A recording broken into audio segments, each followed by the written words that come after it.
Hello friends, நம்ம இன்றைக்கி உருளைக்கிழங்கு கத்திரிக்காய் வச்சு தாங்க கிரேவி பண்ண போகிறோம். செம்ம டேஸ்ட்டாக இருக்கும். நீங்கள் ஒரு தடவை ட்ரை பண்ணி பாருங்கள். திரும்ப திரும்ப இதே தான் செய்வீங்க. அந்தளவுக்கு டேஸ்ட்டு சூப்பராக இருக்குங்க. இப்போ எப்படி செய்கிறதுன்ட்டு பார்க்கலாம் வாங்க. இப்போ ஒரு கடாயில் தேவையான அளவுக்கு ஆயில் சேர்த்துக்கலாங்க. சேர்த்துட்டு ஒரு அரை ஸ்பூன் சோம்பு சேர்த்துக்கலாம். இது நல்லா பொரிஞ்சு வந்ததுக்கப்புறமா வெங்காயம் தக்காளி சேர்த்துக்கலாம். பெரிய வெங்காயம் 2 வெங்காயம், தக்காளி ஒரு 3 தக்காளி சேர்த்துக்கலாங்க. சேர்த்துட்டு நல்லா வதக்கிக்கலாம்.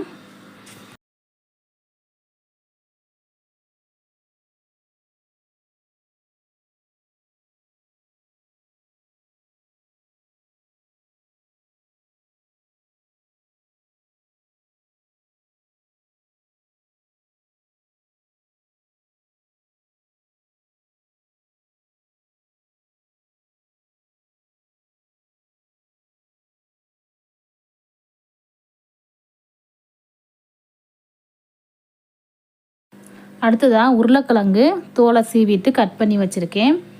இதையும் சேர்த்துக்கலாங்க. உருளைக்கிழங்கு வேக வைக்கலை, அப்படியே பச்சையாக தான் தோலை உரிச்சிட்டு தோலை சீவிட்டு கட் பண்ணி வச்சுருக்கேன். இந்த உருளைக்கிழங்கை சேர்த்து நல்லா வதக்கிக்கலாம்.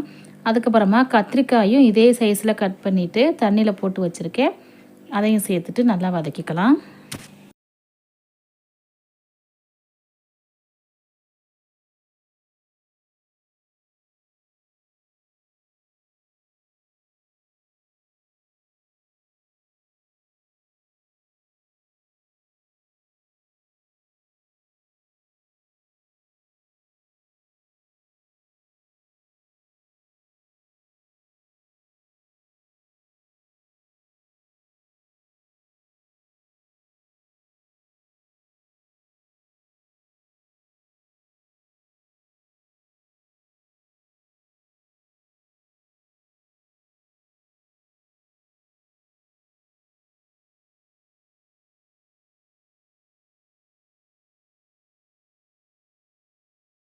இந்த காய் நல்லா வதங்கிறதுக்கு தேவையான அளவு உப்பு சேர்த்துக்கலாங்க.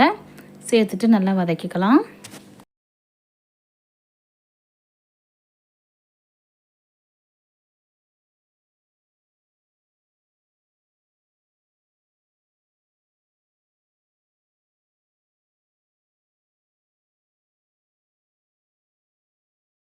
அடுத்ததாக இதில் 1/4 ஸ்பூன் மஞ்சத்தூள், 1 ஸ்பூன் மிளகாய்த்தூள், 1 ஸ்பூன் மல்லித்தூள் சேர்த்துக்கலாம்.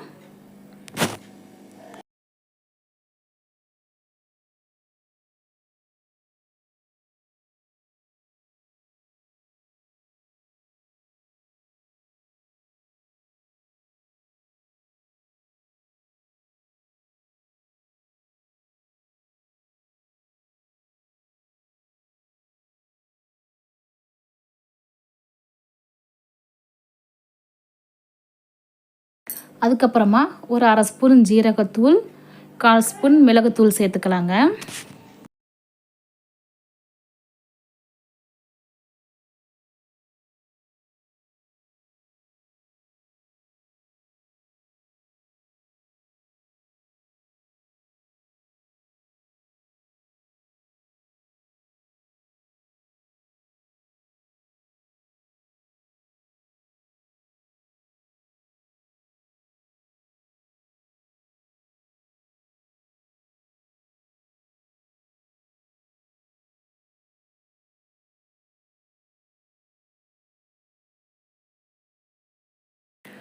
இது நல்லா இந்த எண்ணெயிலே வதங்கட்டும். நல்லா வதங்கினதுக்கப்புறமா தேவையான அளவு தண்ணி சேர்த்துட்டு மூடி வச்சிடலாம். நல்லா கெட்டியானதுக்கப்புறமா நல்லா கிரேவி மாதிரி வருங்க. எண்ணெயெல்லாம் பிரிஞ்சு வந்ததுக்கப்புறமா நம்ம பார்க்கலாம் எப்படி இருக்குன்ட்டு. அடிக்கடி மூடியை ஓப்பன் பண்ணி செக் பண்ணி பாருங்கள், கிளறி விடுங்க.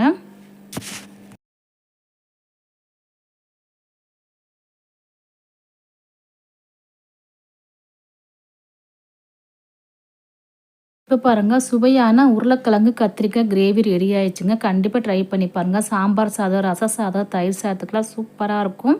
Okay friends, thank you.